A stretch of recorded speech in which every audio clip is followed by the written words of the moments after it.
ओम साई राम। श्री साई सच्चरित्र अध्याय 43 और 44 महासमाधि की ओर दूसरा भाग। पूर्व तैयारी समाधि मंदिर। बाबा के निर्माण की कथा भाग 3। बाबा समाधिस्थ हो गए। यह हृदय विदारक दुसंवाद दावानल की भांति तुरंत चारों ओर फैल गया। शिरडी के सब नर नारी और बालकगण मस्जिद की ओर दौड़ पड़े। चारों ओर हाहाकार मच गया। सभी के हृदय पर वज्रपात हुआ। उनके हृदय विचलित होने लगे। कोई जोर जोर से चिल्लाकर रुदन करने लगा, कोई सड़कों पर लौटने लगा और बहुत से बेसुध होकर वहीं गिर पड़े।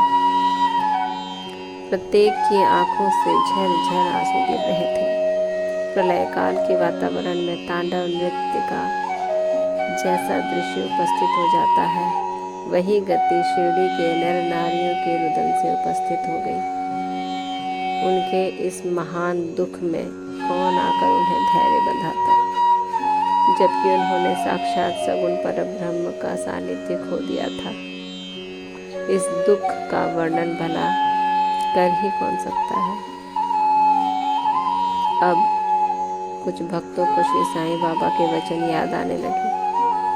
किसी ने कहा कि महाराज साईं बाबा ने अपने भक्तों से कहा था कि भविष्य में वे 8 वर्ष के बालक के रूप में पुनः प्रकट होंगे।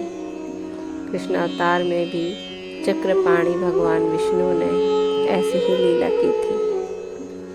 श्री कृष्ण माता देवकी के सामने 8 वर्ष की आयु वाले एक बालक के रूप में प्रकट हुए, जिनका दिव्य तेजोमय स्वरूप था और जिनके चारों हाथों में आयुध अर्थात शंख, चक्र, गदा और पद्म सुशोभित थे। अपने उस अवतार में भगवान विष्णु ने भूभार हल्का किया था। साईं बाबा का यह अवतार अपने भक्तों के उत्थान के लिए हुआ था। संतों की कार्यप्रणाली अक्षम्य होती है। साईं बाबा का अपने भक्तों के साथ यह संपर्क केवल एक पीढ़ी का नहीं, बल्कि पिछले कई जन्मों का संपर्क है।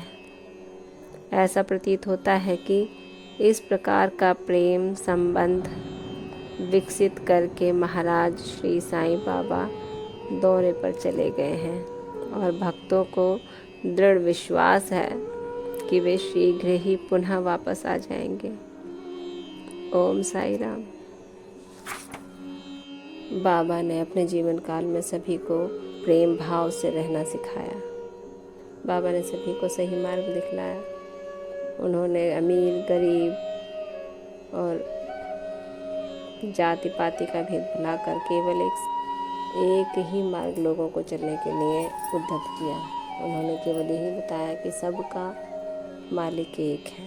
बाबा ने सबको प्रेम भाव और दया भाव करना सिखाया और इसी वजह से बाबा के निर्वाण के बाद भी हम भक्तों को यही विश्वास है कि बाबा अब भी हमारी सहायता कर रहे हैं, हमें सही मार्ग दिखा रहे हैं और हमें कष्टों से बचाते हैं। और ये लोगों के काफ़ी चमत्कारों में देखने में भी आया है। काफ़ी भक्तों को इस बात का प्रमाण भी मिला है।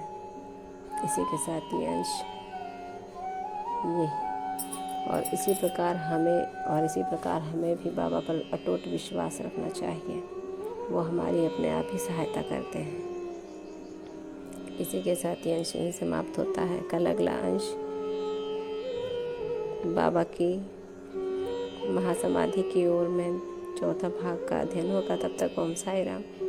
बाबा आप सब पर कृपा रखें, आपको आशीर्वाद दें और कष्टों से दूर रखें। ओम साई राम।